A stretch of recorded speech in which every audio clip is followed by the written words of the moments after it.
Item number 4, an ordinance, John L. Sullivan Auto Dealership Expansion. And Mr. Gale, you're on, sir. Good evening, Mayor and City Council members. Darren Gale, the city's Interim Development Services Director. This evening, I'm before you on an item that was heard at the City Council on November 20th of 2018. Just a little background. John L. Sullivan is located on the corner of Colusa Highway and Harder Parkway. They initially built their project with just the main facility, kind of, this area. Since they originally opened up, they've expanded their bays for additional part service, right? So they've had a significant increase in service. They've also expanded into to this area right here. Immediately to the west was property owned by the church, which has a development plan for it. And they were able to purchase 2 acres from the adjoining property.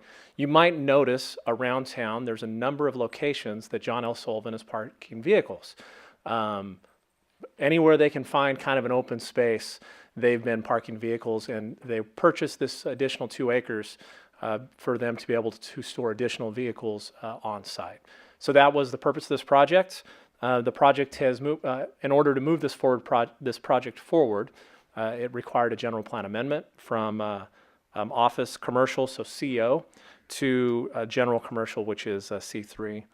This evening, the action before the City Council is to waive the second reading of the ordinance and to adopt the ordinance, which would change the zoning on this property from office commercial to general commercial.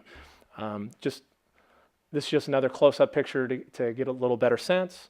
And this is a drawing of kind of how the parking will be set up. This is not a place where customers would be driving in and out of. This is a place to park additional vehicles. Of course, it doesn't stop them from actually taking a person back there to show vehicles. You might, right now, a number of their vehicles are on 99 south of Stewart Road. And this is a picture of the plan to the west for the church.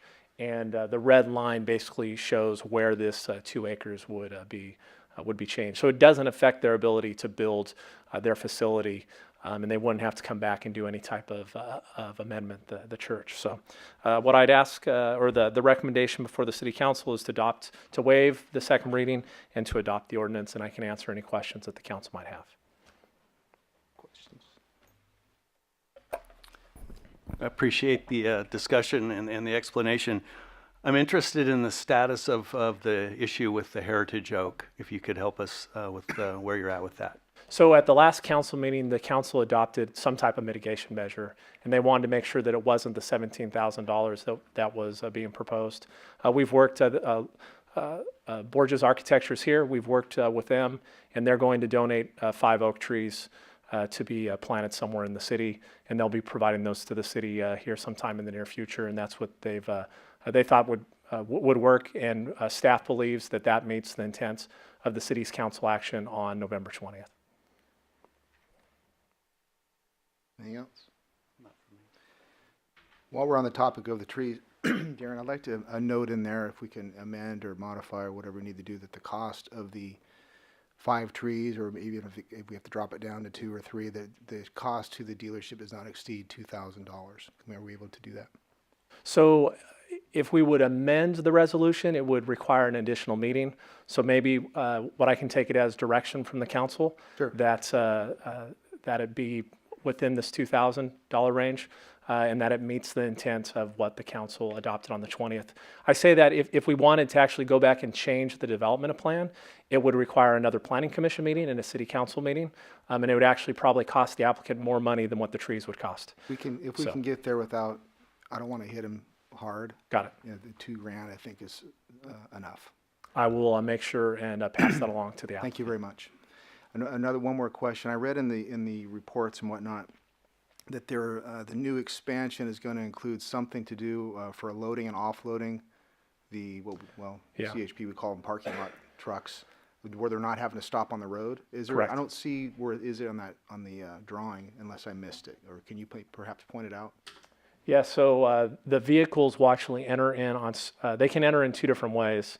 They can enter in off a Harder and come into their driveway here, or they'll be able to enter into Spirit Way and then travel out off to Harder. Right now, they're parking their vehicle on Harder Parkway, which is not allowed, but we understand. We're trying to be help them out, and they've been very gracious throughout this process, and that will be where they're able to pull their vehicle in and unload vehicles on their property Okay. instead of on Harder So that will Parkway. accommodate the semi-trailer? It will. Okay, perfect. Thank you very much. Any further questions? Through the mayor? Yep. I have, as what you're proposing would change the general plan, correct? So then in that, the prior plan was for Calvary to utilize that property for something and can you explain that a little more, how that's going to end up changing? So the general plan amendment, if I'm correct, Shannon, if you could help me out, was the council action on the 20th.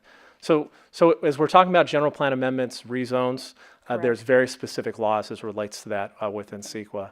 So I'll let Shannon answer the legal question if you have that, but Councilwoman, in general, I would tell you is there was a plan here.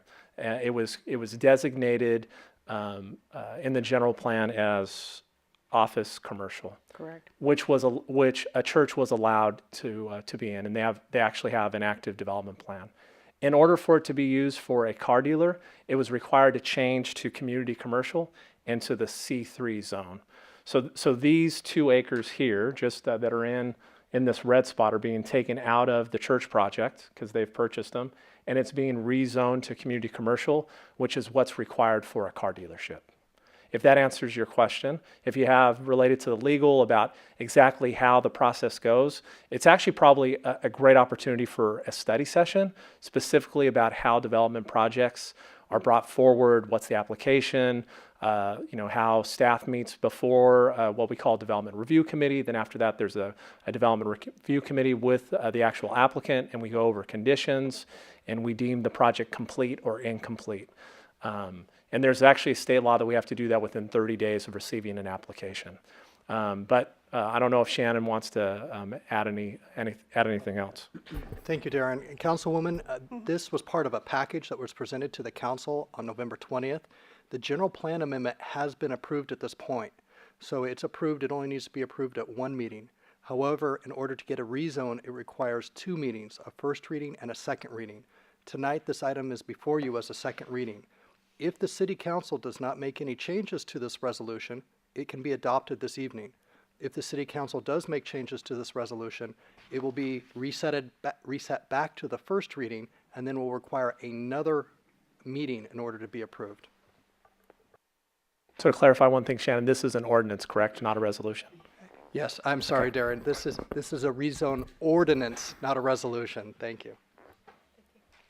So what our mayor is proposing of the 2,000, is that a change in the resolution? I believe that I just received direction from the city council to meet the condition that was placed on November 20th, and that it doesn't require a change to this ordinance. Through the mayor, if I may, the legal mechanism, if the city council as a whole is inclined to move forward to clarify what the value of those trees would be to adopt the recommendation of staff tonight to approve the zoning without a change to the resolution, and then have the minutes reflect that it is the council's determination as to what the value of those 5 trees at a $2,000 cap would be, assuming the council as a whole had that direction as part of their motion. Thank you. With that being said, can we ask the representative of the applicant to weigh in on what his understanding of that agreement is?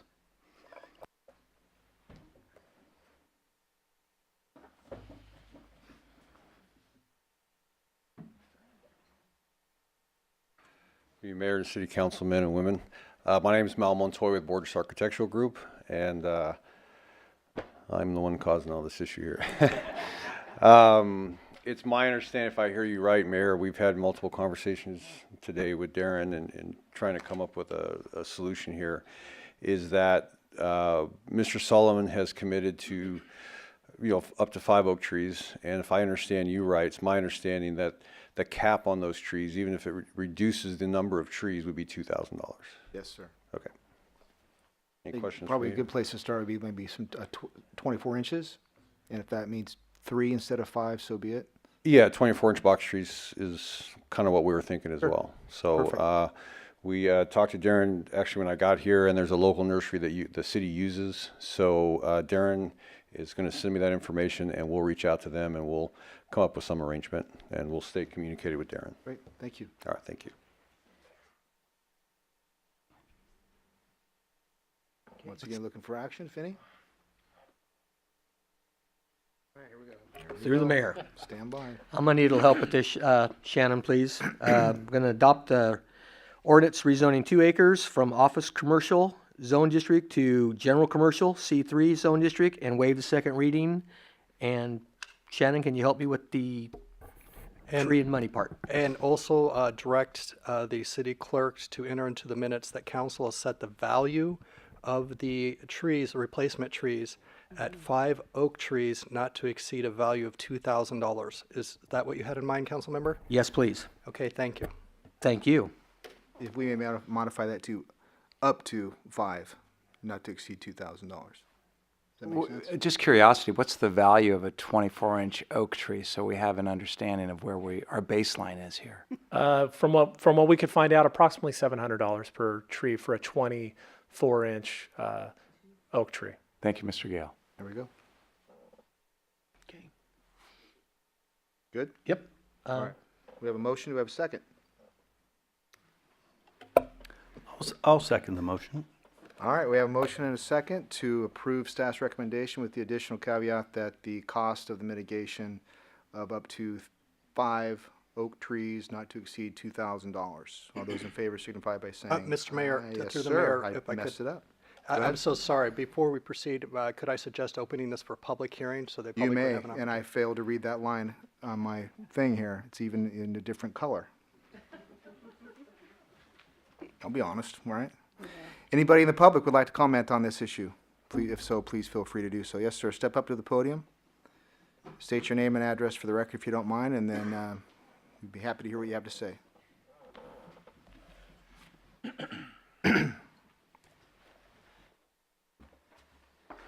My name is Vincent Burns, live at 549 Clint Way. I'm just curious to why are we putting a cap on the trees and value of that? I don't know the answer. That is a very good question. I can tell you that there's some schools of thought, mitigation versus non-mitigation, and it's all stemmed. Are you familiar with the project at all, sir? No. There is a large oak tree, I believe it was called a heritage oak tree, that was once standing on that property. And the tree appeared to be in poor health. We had a certified arborist confirm the tree was in poor health on many different levels. It was reported that a limb from the tree fell, damaged a fence, and almost hit an employee and a customer and a car. So the tree was removed by the dealership. Some cities, and this apparently is one of them, have a procedure in place for heritage oak trees to where when folks remove trees, there's mitigation process. Mitigation meaning you got to make up for what you took. We are of the opinion, and that value based on we obtained the value of about $17,000. I think it was $17,126. We are of the opinion that given the circumstances, and that was a safety issue, the tree was dying and in poor health anyway, it would be not appropriate to charge this dealership or anybody, in principle, $17,000 for a tree that was on its way out the door anyway. However, the dealership has been kind enough to say, you know what, we get it, but we'll give you 5 trees. I came up with the idea, and I will be completely honest with you, off the top of my head, if they're willing to give us a little bit, I just want to, $2,000 I think is reasonable. And that's what we came up with, which is why I proposed it. All right, that answers it. Make sense? Thank you. All right. Anybody else? Yeah, very good. That's the purpose, right? And thank you for that. So we already have the motion and the second. Do we have to re-motion and second? Good? All right. All those in favor? Aye. Aye. Aye. Opposed? Aye. And abstentions? None. All right. We passed. Thank you very much.